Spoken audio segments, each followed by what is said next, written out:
నేనున్నా ఆ ప్రభుత్వ పరంగా మంచి వైద్యశాలను ఏ విధంగా నిర్మాణం చేయాలని ఇప్పుడే ప్రతిపాదనలు చేసినాం. పెద్ద ఎత్తున ముందుకు తీసుకెళ్లే కార్యాచరణ తీసుకెళ్తా ఉన్నా. ఈరోజు సాంకేతిక పరమైన పరిజ్ఞానం కానీ ఈ విప్లవాన్ని ఉపయోగించుకొని మరి మెడికల్ హెల్త్ కేర్కు సంబంధించిన అంశం విషయంలో ముందుకు తీసుకెళ్లే ప్రయత్నం చేస్తూ ఉన్నాం. అందుకోసమే మీ అందరి ఆశీర్వాదంతో మొన్న ఈ మధ్యలో మా ముఖ్యమంత్రి గారికి మా సహచార మంత్రివర్గ సభ్యులకు అందరికీ కూడా ఒక సలహా సూచనలు ఇవ్వటం జరిగింది. మీ అందరి తరఫున ఈరోజు నన్ను నిలబెట్టినరు. నేను ఒక మంత్రి అయినా, అదేవిధంగా ఐటీ డిపార్ట్మెంట్కి సంబంధించిన మంత్రి అయినా, దాంట్లో మేము ఈరోజు ప్రభుత్వం ఆలోచన చేస్తూ ఉంది.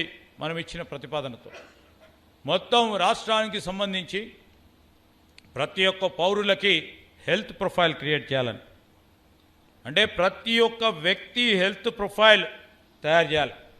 ఇక్కడ ఉన్న మా డాక్టర్స్ ఉన్నారు, ఇక్కడ మా డాక్టర్స్ అందరికీ కూడా సలహా సూచనలు తీసుకుంటాం.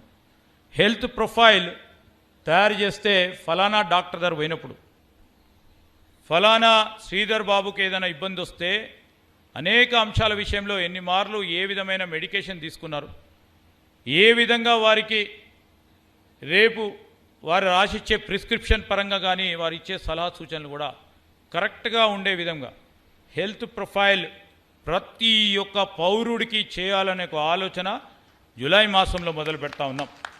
మా సాంకేతిక పరిజ్ఞానాన్ని, మా ఐటీ డిపార్ట్మెంట్ని ప్రత్యేకంగా దాంట్లో పెట్టి ఒక ఆధార్ కార్డు ఏ విధంగా ఇస్తామో ఒక నెంబర్ ఇస్తే ఇక్కడున్న డాక్టర్ ప్రవీణ్ కుమార్ గారు పేరు కొట్టంగానే మొత్తం వారికి సంబంధించిన డేటా వచ్చే కార్యక్రమం చేస్తే కరెక్ట్గా డయాగ్నోసిస్ చేసే కార్యక్రమం ఉంటుందని ఒక ఆలోచన పరంగా తీసుకెళ్తా ఉన్నాం.